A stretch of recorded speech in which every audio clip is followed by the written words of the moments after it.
creo que siempre vale la pena iniciar estas reflexiones enfatizando, o más bien yo creo que nunca uno enfatiza lo suficiente lo importante que es la sangha, junto con estos tres principios, estos tres valores a los que los practicantes budistas les llamamos joyas, las tres joyas, ¿verdad?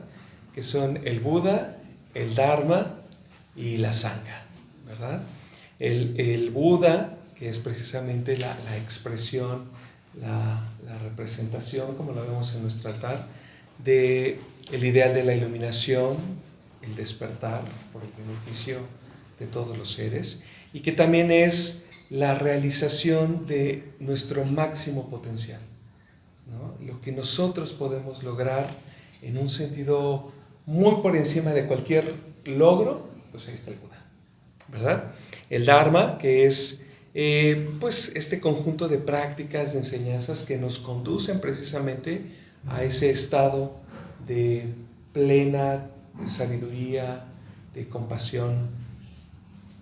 Y pues bueno, la sangha, que ha sido nuestro tema, como decía, estas semanas, estos meses.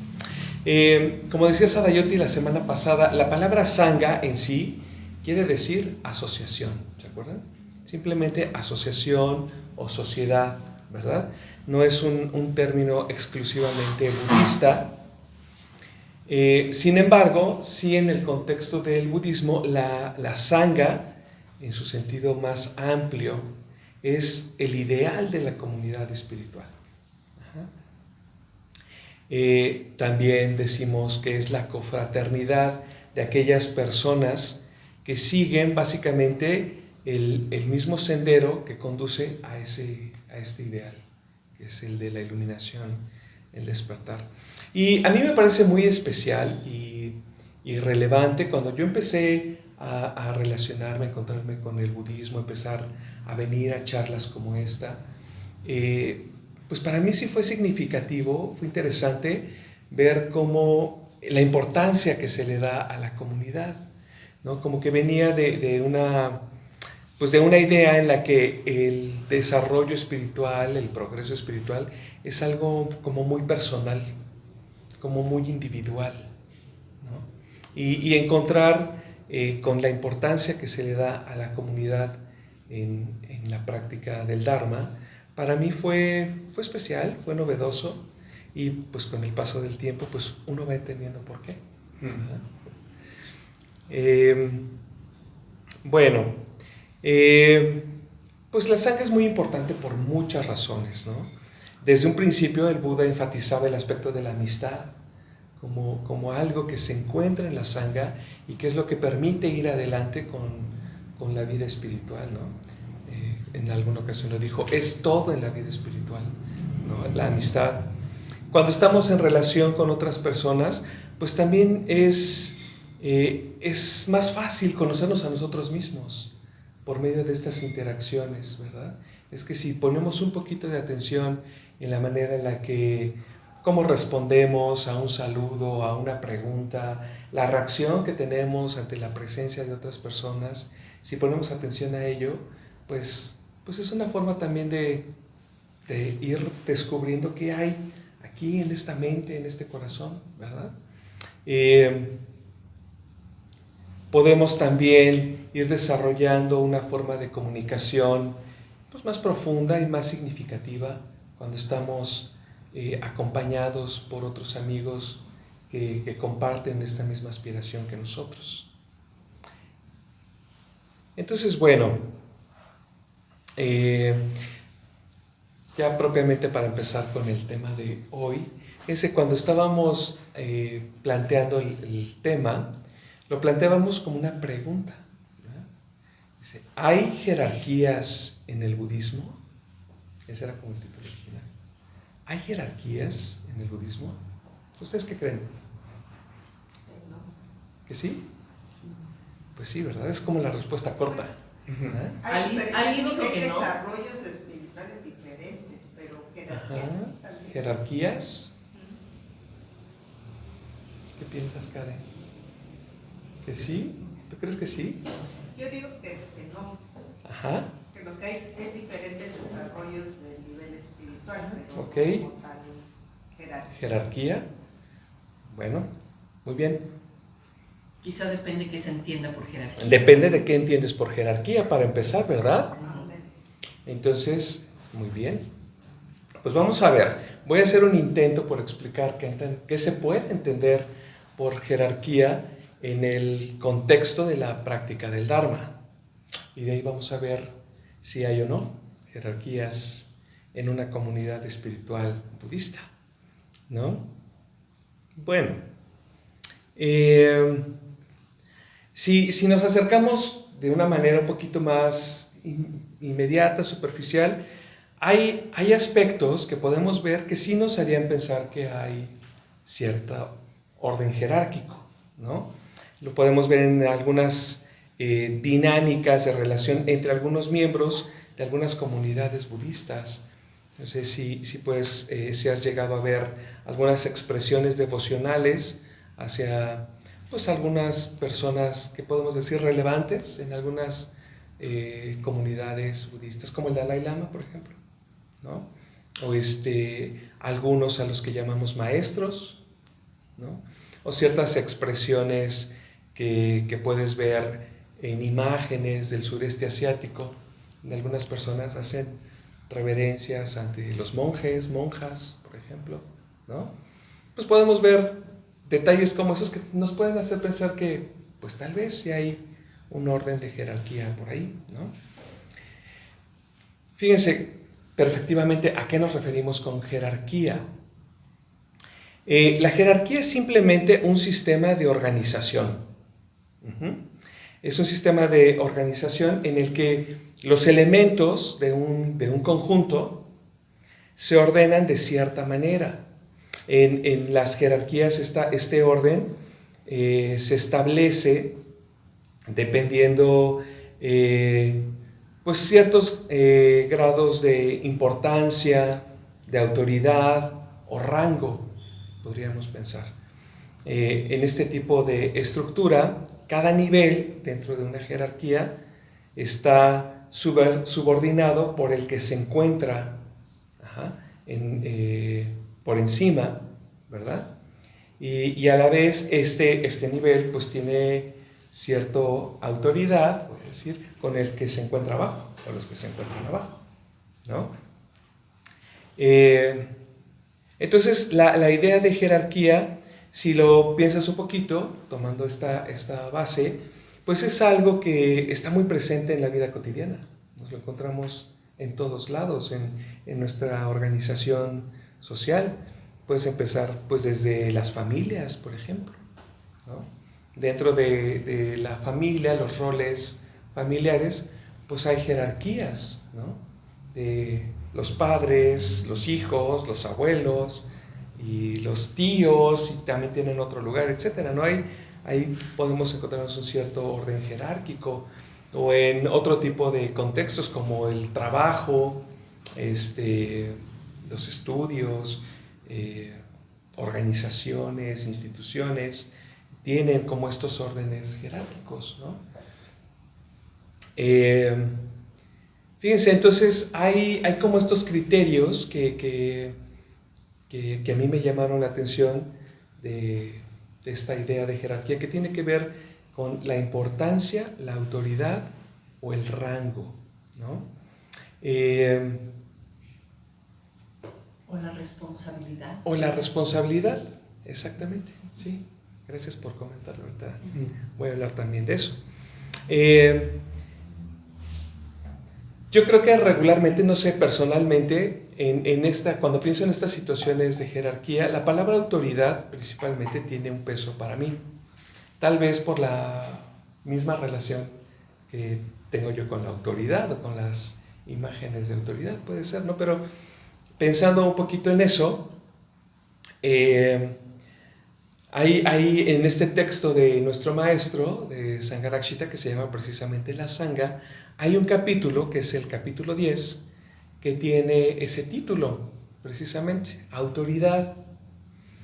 Es muy interesante cómo habla precisamente de esta idea, esta noción de autoridad dentro de la Sangha, Ahí les invito a que lo puedan leer.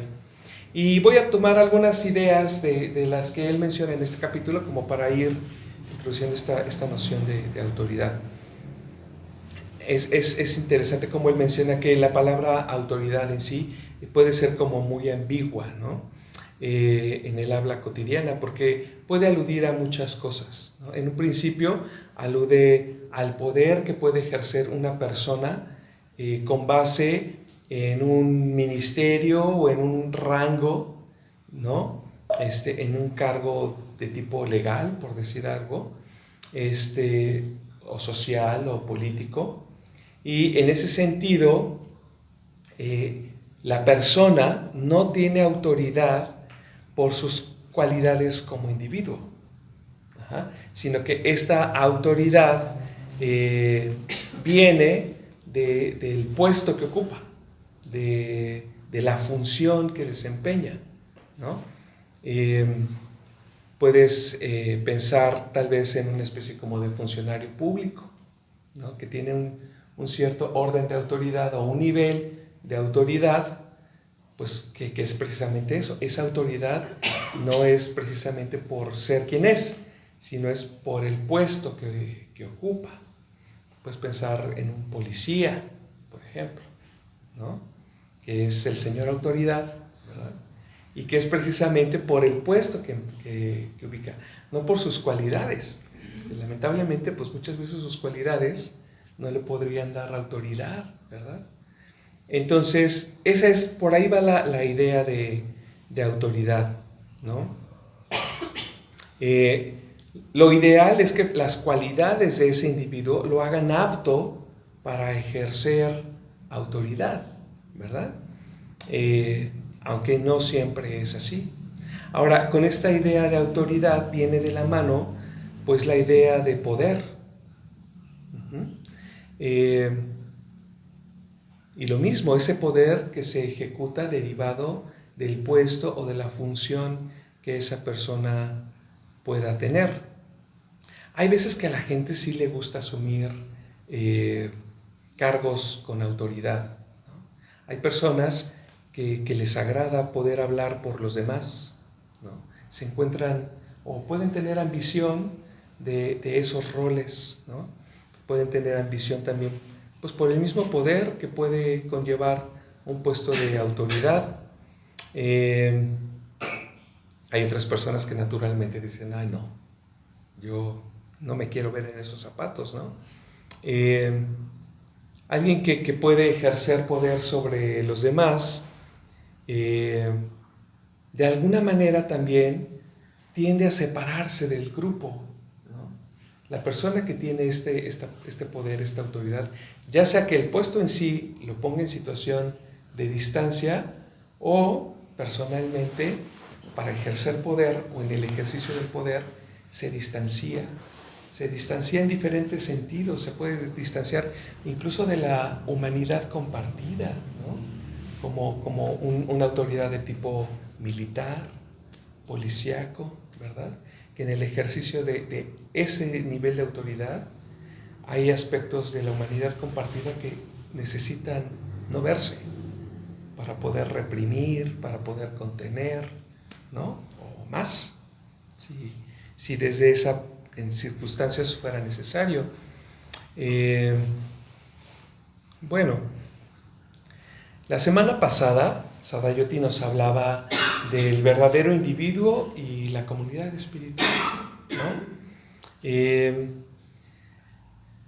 El verdadero individuo, ¿se acuerdan lo que comentaba? ¿Cuáles son las características de un verdadero individuo? ¿Qué había por ahí? ¿Qué es lo que distingue a un individuo? Lo que sea. Maduro. Que es una persona Madura. con madurez. Ajá.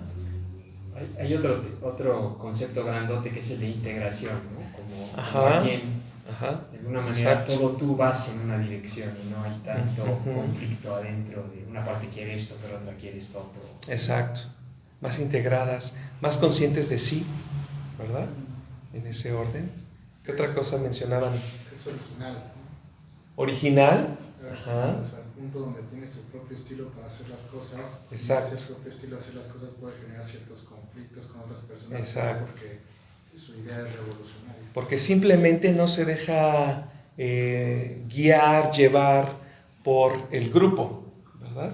Sino precisamente tiene convicciones, sí, es original, ¿verdad? Sí, Lorena. También es consciente de las consecuencias de sus acciones. Exactamente. Y piensa por sí mismo. Exactamente, tiene un nivel de sensibilidad ética y conciencia de los otros, ¿verdad? Y de las consecuencias de sus acciones. Exacto. Bueno, y como para ir concluyendo, decía que pues es precisamente de individuos que se conforma la comunidad espiritual. Entonces, en este proceso de desarrollarnos como verdaderos individuos, también tratamos a los demás como individuos, ¿verdad? Un individuo trata a los demás como individuos, ¿no? Es decir, con respeto, con la conciencia de todo esto que cada uno ha mencionado ahora, con respeto de sus opiniones, con empatía ante las dificultades que esa persona tiene consigo misma, y sobre todo nos tratamos con el interés de apoyarnos mutuamente en nuestro desarrollo, ¿verdad? De poder ser un factor que favorezca el crecimiento de los otros individuos, ¿verdad? Que forman parte de mi comunidad. Entonces, si llegáramos a tratarnos de otra manera, no como individuos, sino desde estas perspectivas, estas nociones de autoridad o de poder, pues entonces la comunidad espiritual como tal pues deja de existir, pasa a convertirse en un grupo, ¿no? También lo mencionaba Sadayoti hace 8 días. Entonces, fíjense, en algún momento nuestro maestro Sangharakshita habló sobre 2 modos de relacionarnos con los demás. Ya muchos estamos muy familiarizados con estos términos: el modo del amor y el modo del poder, ¿no? El modo del amor ocurre cuando nos relacionamos con otros con base en la bondad, en el amor como principio, ¿verdad? Con empatía significa, como decía, involucrarnos con su potencial de crecimiento, apoyar sus fortalezas, afirmar a esa persona por quien es, ¿no? Como individuos. Desde el modo del poder ocurre completamente lo contrario, ¿verdad? En ese sentido, significa relacionarnos con otros de tal manera que en lugar de afirmar a esa persona, lo contrario, negamos a esa persona. El principal interés no es el crecimiento del otro, sino imponerme sobre los demás, ¿verdad? Que sea mi voz la que suene, que sea mi opinión la que cuente, que sea, ese es el modo del poder. Y entonces, pues es precisamente ese modo el que no permite que se construya una comunidad espiritual. Entonces, dentro de la comunidad espiritual, no podemos tratarnos, como decía, con los otros desde el modo del poder, como alguien que ocupa estos cargos oficiales o estos cargos puestos de autoridad, ¿no? La comunidad espiritual no puede coexistir con el poder, dice Bhante en este capítulo que les mencionaba. Dice, tan pronto como alguien ejerce alguna forma de poder, ya no está tratando a los demás como individuos. Y puede haber formas de poder muy sutiles, ¿no? Ahí como muy disfrazaditas que podemos estar empleando precisamente para que por ahí sea mi opinión la que sea tomada en cuenta, ¿no? Para que sea mi criterio, ¿verdad?, el que lleve a tomar esta decisión. Entonces, es muy importante poner atención, porque no se necesita ser una persona macabra para actuar desde el modo poder, ¿no? Todos lo hacemos todo el tiempo. Es importante poner atención en ello. Bueno, entonces, estas dinámicas de poder, pues sí nos las podemos encontrar en diferentes grupos. De hecho, pudiéramos llegar a pensar que es necesario para algunos grupos ciertas dinámicas de poder, pero en la comunidad espiritual no. La comunidad espiritual, la idea es que sea la viva imagen de un principio muy diferente al del poder, de un principio de un orden incluso trascendental, que es como el eje sobre el que dinamiza la convivencia entre los individuos. Y el lugar obvio para encontrar ese principio trascendental, pues idealmente son las religiones, la comunidad espiritual, ¿no? Ahora, pues no siempre ha sido el caso, ¿verdad?, de las religiones como fenómenos históricos, ¿no? Con mucha facilidad el poder tiende a colarse entre las diferentes instituciones religiosas, y en la medida que eso ocurre, pues las religiones dejan de ser, como decía, una comunidad espiritual, se convierten en un grupo, en una institución, y pues eso hay muchos ejemplos en los libros de historia, no voy a hablar de ellos, pero pues bueno, tenemos idea, ¿verdad?, de que eso ha ocurrido. Entonces, si la comunidad espiritual no es una estructura de poder, como decía, ¿cuál es el principio que pretende encarnar? Si no es el poder, es el amor. Claro, el amor como principio, ¿verdad? Ese es el principio que quiere encarnar una comunidad espiritual. Dice Bhante en este capítulo, la palabra adecuada en Pali es metta, que es precisamente con la meditación con la que inició nuestra sesión de hoy. Y regularmente la palabra metta suele traducirse como amistad, además de las otras interpretaciones de la palabra, como bondad, como amor, etc. Pero también amistad, y amistad de un tipo de intensidad más refinado y más elevado, que se pueda uno imaginar. Solo los verdaderos individuos con esta idea practican y experimentan una amistad así, una amistad de colaboración, de completa empatía, de involucramiento, ¿no? Todo lo que ya mencionamos ahorita con esta idea de ser verdaderos individuos. Bueno, no solo metta está en el corazón de la comunidad espiritual, ¿no?, sino todas las emociones que llamamos hábiles o positivas, ¿no? Están presentes también, pues, la compasión, la empatía, la generosidad, la gratitud, la ecuanimidad, la confianza, el fervor, etc. Sin embargo, dentro de una comunidad espiritual hay quienes son más individuos que otros individuos, ¿no? También Sadayoti hablaba de esto la semana pasada, ¿se acuerdan? Con esta imagen en la que describe como los diferentes niveles, ¿no?, del individuo. Bueno, pues también lo podemos ver de manera inmediata en nuestra comunidad, ¿no? Hay individuos que son más individuos que otros. Y podemos ver cómo estos individuos, que son más individuos que otros, pues echan mano de su experiencia y hasta de cierta autoridad natural, podríamos decir, no para dominar a los demás, ni para imponerles su propia visión, sino para ayudarlos a desarrollarse como individuos. Eso es muy importante. Entonces, hablando un poquito así con esta idea de autoridad y de cuál es el sentido de jerarquía en el budismo. Fíjense, el budismo, así como una de las grandes tradiciones religiosas de la humanidad, presenta sí una estructura jerárquica que es muy particular. Sí hay una estructura de jerarquías.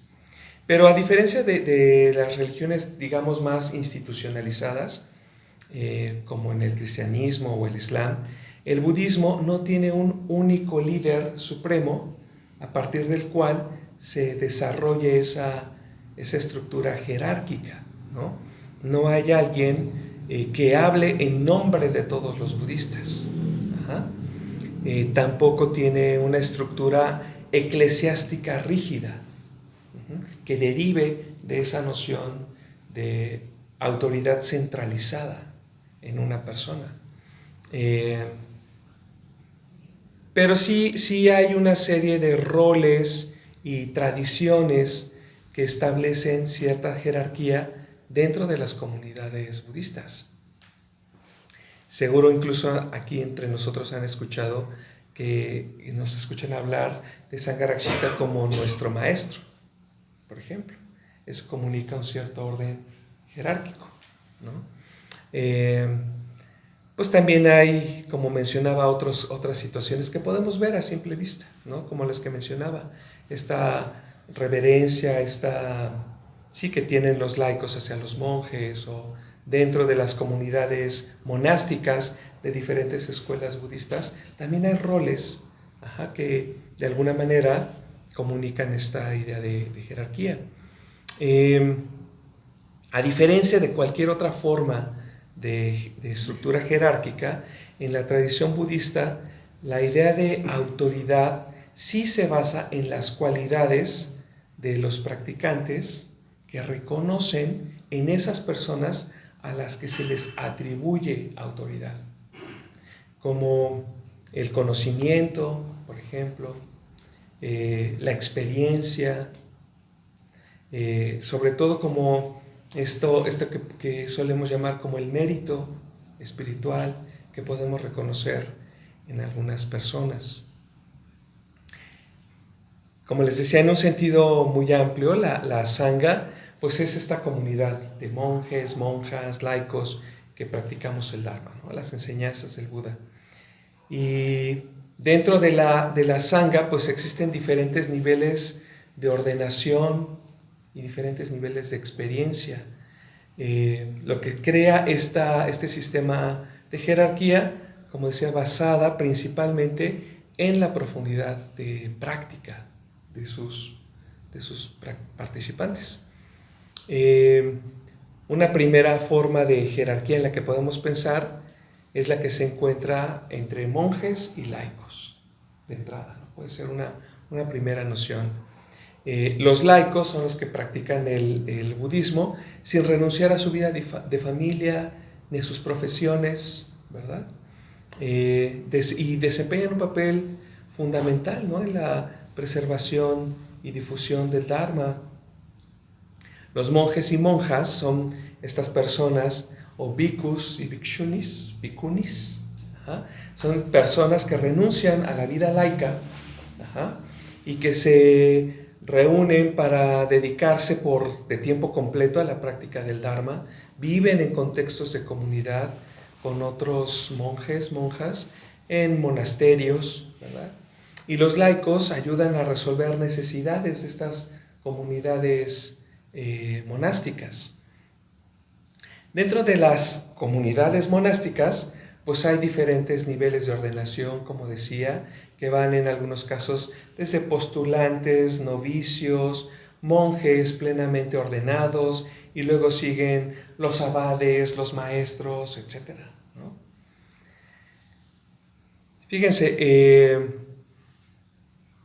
nuestro propio maestro, Sangharakshita, tomando como base la idea de ir a refugio a las tres joyas, esta idea de tomar estos tres principios e ir orientando la vida cada vez más con esa referencia, habla en algún momento de diferentes niveles de ir a refugio a las tres joyas, ¿no? Habla de un ir a refugio étnico o cultural, que es por ejemplo el de estas personas que son de países tradicionalmente budistas, y que solamente por el hecho de haber nacido en una comunidad budista dicen, pues soy budista, ¿no? Sin tener necesariamente una práctica espiritual establecida, ¿no? El siguiente nivel, pues es el ir al refugio provisional, ¿verdad? Que es el de las personas que dicen, no, sí, toman conciencia de la importancia, del potencial de crecimiento que hay en las enseñanzas del Dharma y deciden cómo aplicarse, ¿verdad?, en su crecimiento, en su desarrollo dentro de las enseñanzas budistas, ¿verdad? El siguiente nivel de desarrollo, o de ir al refugio, perdón, pues es el que Sangharakshita llama efectivo, ¿verdad? Y que es de personas que han encontrado ya pues la manera de establecer su vida, ¿no?, de manera así efectiva en la práctica del Dharma.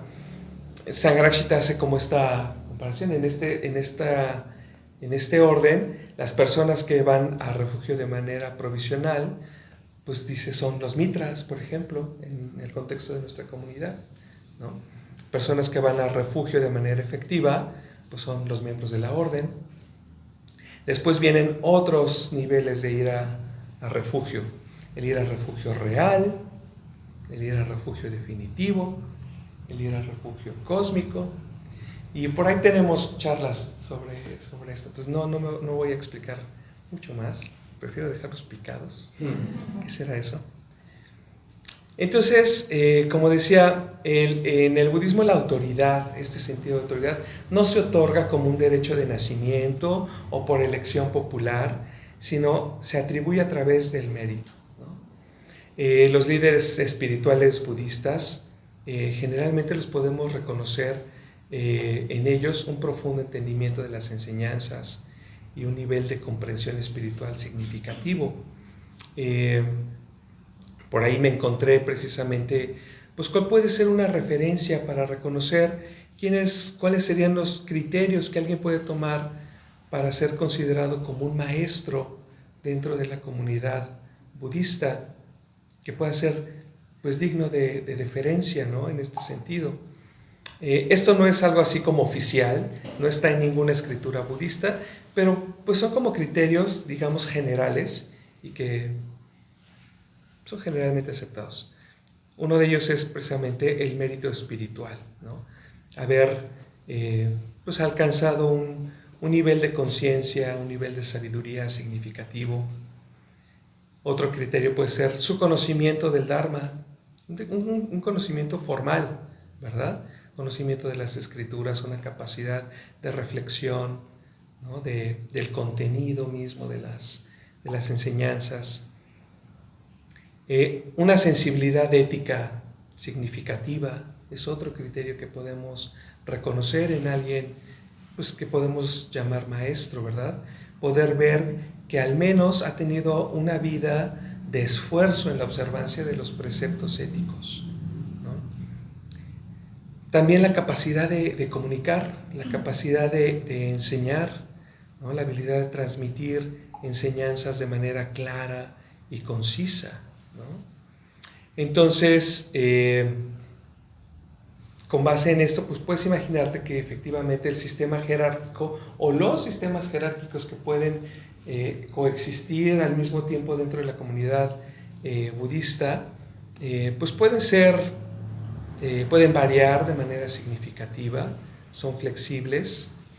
Por ejemplo, en la escuela Theravada, que es la escuela más antigua, la autoridad reside principalmente en monjes plenamente ordenados después de un proceso de formación. En las escuelas Mahayana, pues se confiere autoridad a personas que expresan en su vida con mucha claridad eso que llamamos el ideal de Bodhisattva, ¿no? El aspecto altruista más elevado de la práctica del Dharma.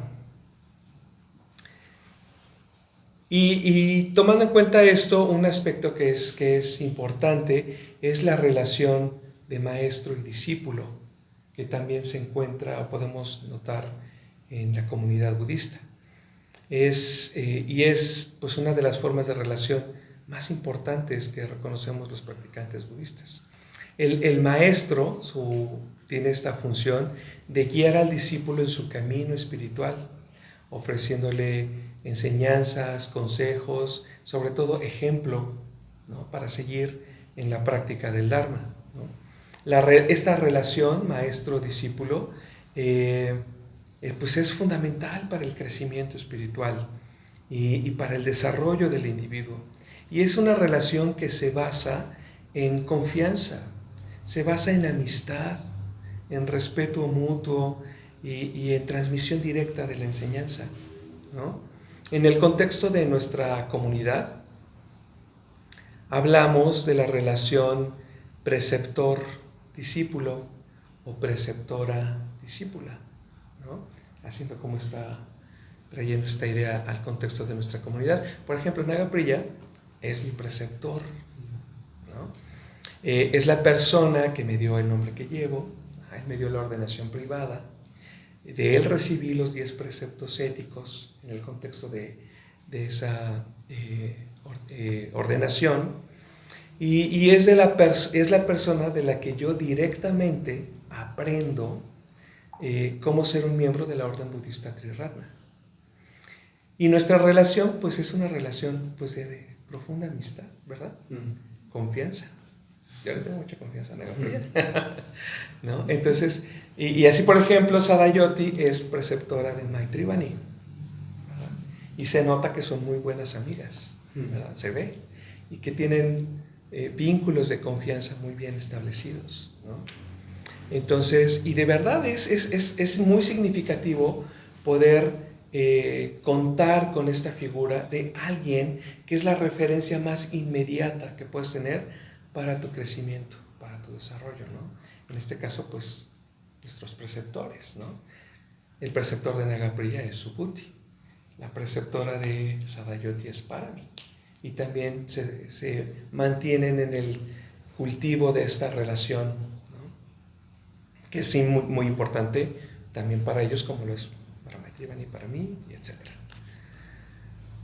Bueno,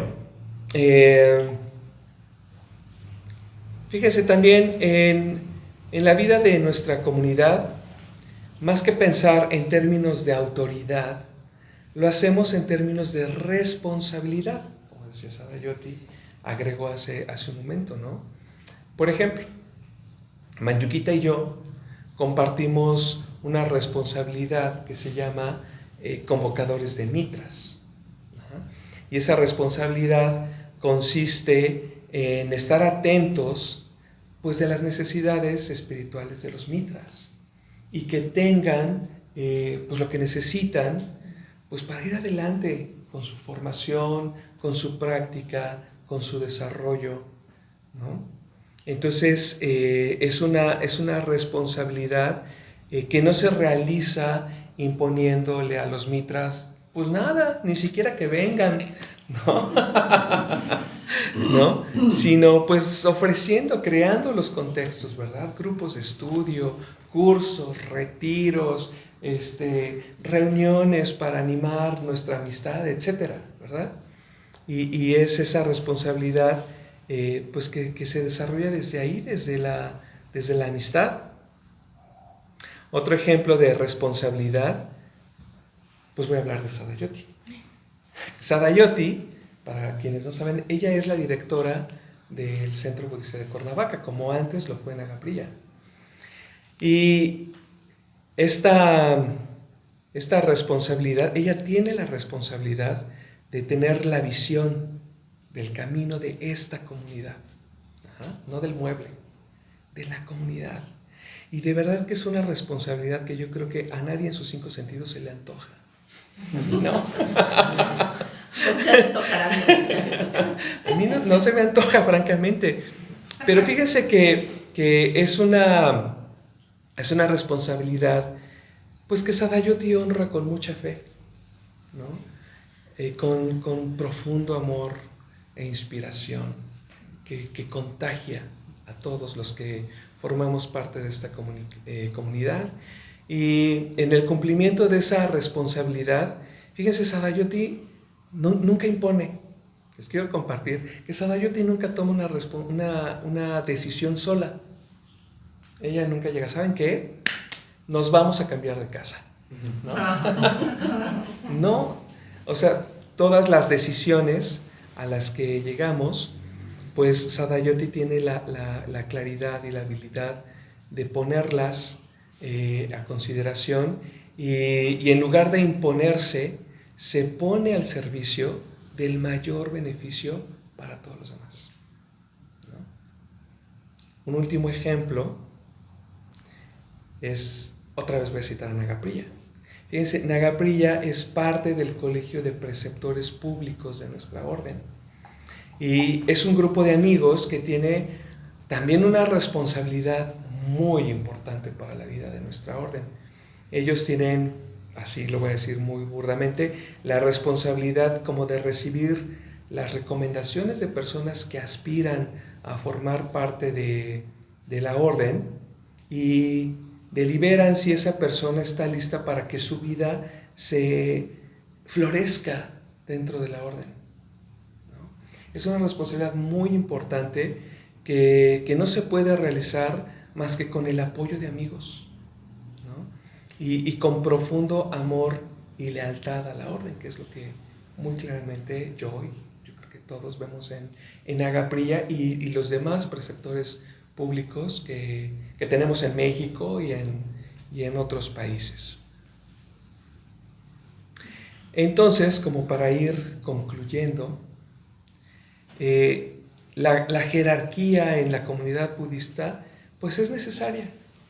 Sí las necesitamos, sí necesitamos cierto orden, pero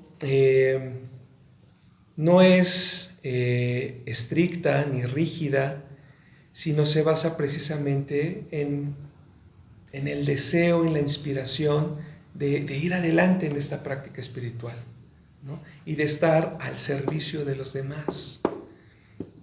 De otra manera, no hay razón de ser en esta estructura jerárquica. La autoridad en la comunidad no se impone, se confiere, que es diferente, ¿no? Con base precisamente en esas cualidades, ¿no? Si de alguna manera Nagaprilla tiene autoridad sobre mí, esa autoridad se la he conferido a partir de las cualidades que en algún momento yo noté y dije, yo quiero aprender de él cómo ser miembro de la orden. Y entonces yo fui el que lo busqué para que fuera mi preceptor. No llegó él y me dijo, yo voy a ser tu preceptor, prepárate, ¿no? Es al revés, ¿no? Y eso es súper bonito, ¿no? A mí me parece muy inspirador poder tener esa posibilidad, ¿no? Por eso entre nosotros, en la comunidad, procuramos y animamos a que nadie nos diga maestros. Somos amigos, queremos ser amigos, porque no hay otra manera de ir adelante en esta práctica que desde la amistad, ¿no? La autoridad entonces se ejerce de manera humilde, desinteresada, respetuosa. Y en ese sentido, la sangha también es un ejemplo para el mundo. Es algo que la sangha budista le aporta a la humanidad. Esta manera distinta de ir adelante como grupo, un grupo positivo y como comunidad espiritual, ¿no?